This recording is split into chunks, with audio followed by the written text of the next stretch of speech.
प्रभु चरित्र सुनिवे को रसिया।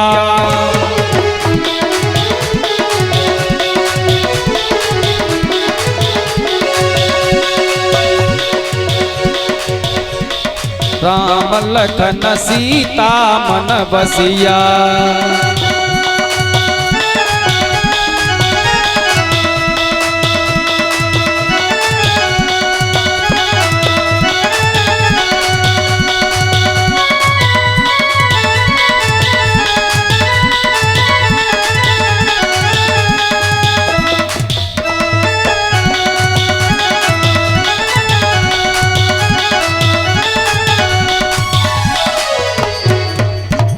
प्रमाण ये है कि जहां राम का गुणगान होगा, राम नाम होगी, वहां हनुमंत लाल आएंगे, क्योंकि राम की कथा श्रवण करते हैं।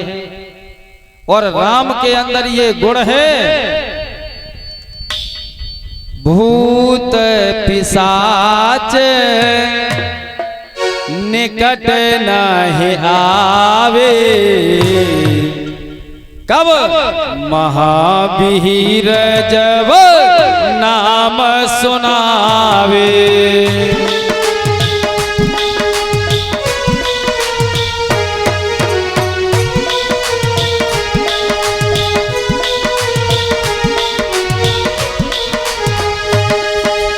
भूत पिशाच निकट नहीं आवे, महावीर जब नाम सुनावे।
बोलिए हनुमंत लाल की।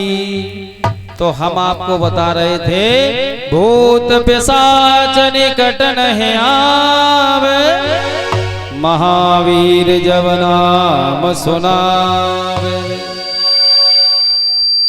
तो कहने का मतलब जहां राम नाम होगा वहां भूत पिशाच नहीं आएंगे, और ना ही किसी की नजर लगेगी।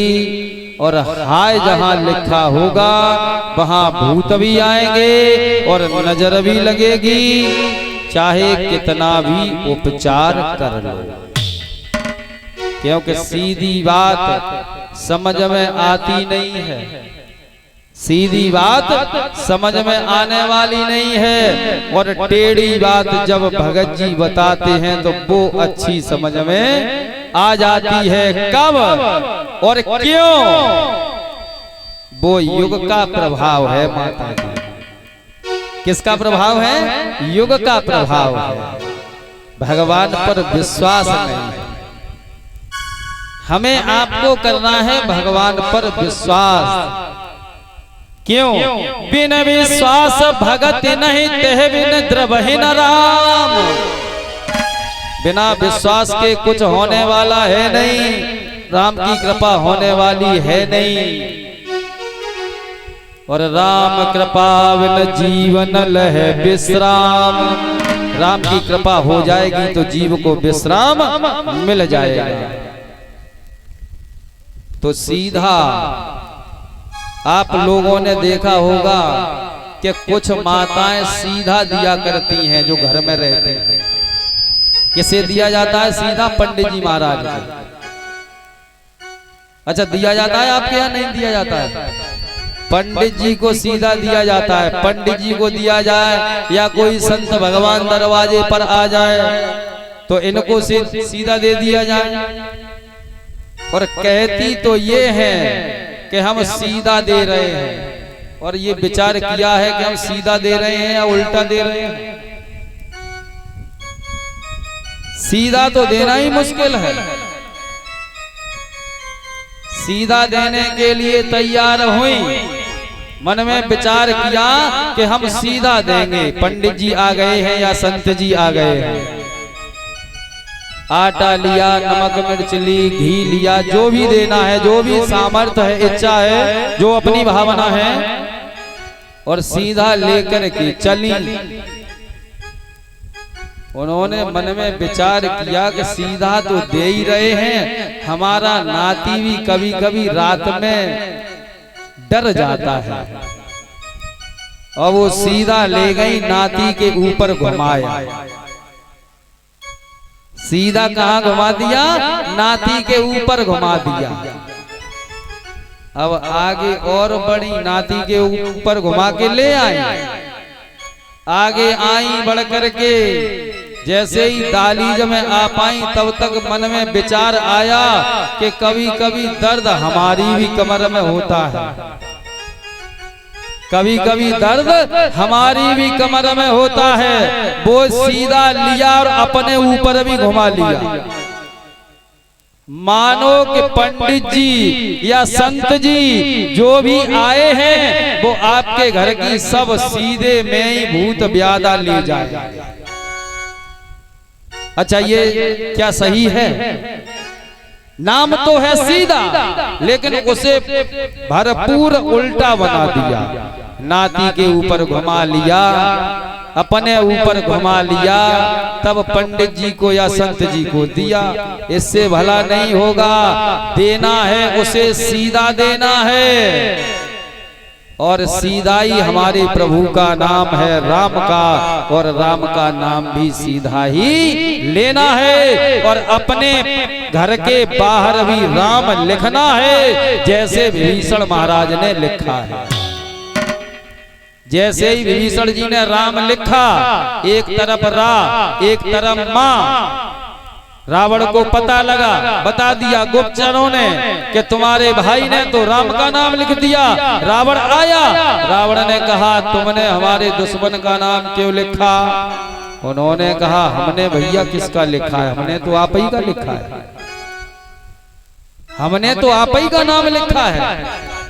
उन्होंने कहा हमारा कैसे लिखा है? रा से रावण, मां से मंदोदरी। इस प्रकार भक्ति कर रहे हैं कौन? विभीषण लंका में। भवन एक पुनि दीख सुहावा, हर मंदिर तहाँ भिन्न बनावा। रामायुध अंकित गृह शोभा बरन जाय, नव तुलस का व्रत तहाँ देखे हरस कपिराय। हनुमान जी महाराज ने मन में विचार किया, यहाँ सज्जन कहाँ से आए? विभीषण महाराज राम राम कहने लगे। सुबह होने वाला है, राम राम कहने लगे। हनुमान जी महाराज ने मन में विचार किया, मालूम पड़ता है ये तो कोई सज्जन है, क्योंकि जो सज्जन होता है वही सुबह को प्रभु का नाम लेता है।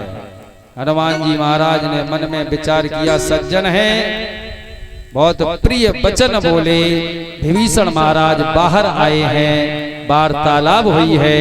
विभीषण जी ने कहा हनुमान जी से कि हे हनुमान, हम इस लंका में कैसे रहते हैं? हम इस लंका में कैसे रहते हैं?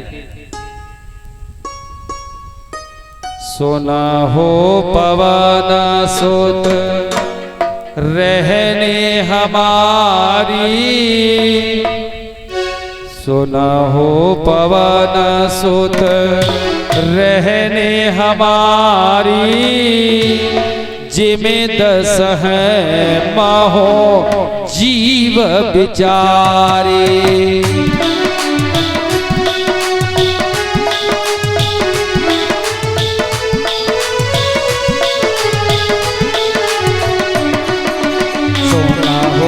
पवन सुत रहने हमारी जिमें दस है मोह जीव बिचारी।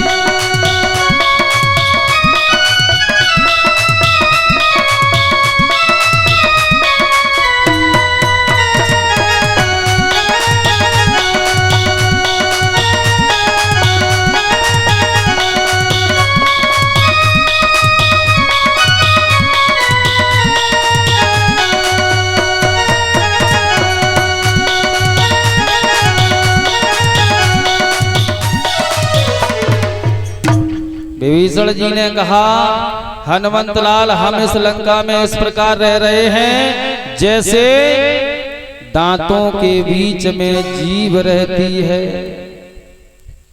दांतों के बीच में जीभ रहती है, उसी प्रकार हम लंका में रह रहे हैं।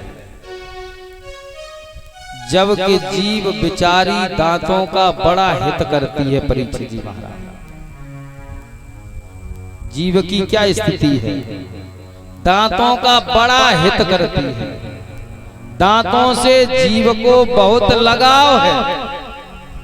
कुछ भी दांत में फंस जाए तो जीव तब तक ठहरेगी नहीं कि जब तक उसे निकाल नहीं देगी। और दांत कैसे है? मौका यदि लग गया दांतों का, जबकि दांत कंट्रोल में है, और यदि मौका लग गया, जीभ चूक गई, तो काटने में देरी नहीं लगाती। जबकि जीभ हित करती है, फिर भी वो तुरंत काट लेते हैं। इसका परिणाम क्या है? इसका परिणाम ये है